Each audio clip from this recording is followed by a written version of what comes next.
એ બોલો શરૂ થઈ ગયો બોલો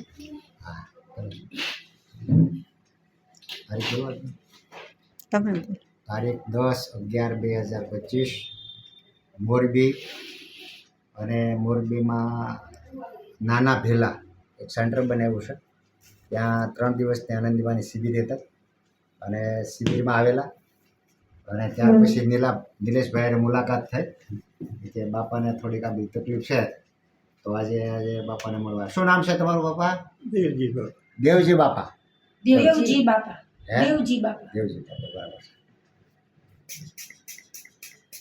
તો આપણે આ બધી સિસ્ટમ કરશું અને ભગવાનને પ્રાર્થના કરશું, ફળ એ આપે, મનુષ્ય યત્ન ઈશ્વર કૃપા. બરાબર છે. લાઈફ પેસોટીને કોઈને તકલીફ હોય તો અમે ઘણા લોકોને કરાવી છે અને કોઈ જાતનો ચાર્જ અમારો નથી, કોઈ જાતના પૈસા નથી, માનવ સેવા છે. પ્રભુ અંદર બેઠો એ ભાવથી અમે આ કામ કરાવીએ છીએ. એટલે નિલેશભાઈની હારે મુલાકાત થઈ સેન્ટરમાં, તો કે આવો અમારે ઘરે મહેમાન બનો. એટલે આજે મળવા આવ્યા છીએ, મારા દાદાને પણ મળ્યા અને અમે જે કાંઈ ભગવાને કલાકૃતિ આપી છે તે આપણે આમાં વાપરશું. બરાબર. જય શ્રી કૃષ્ણ.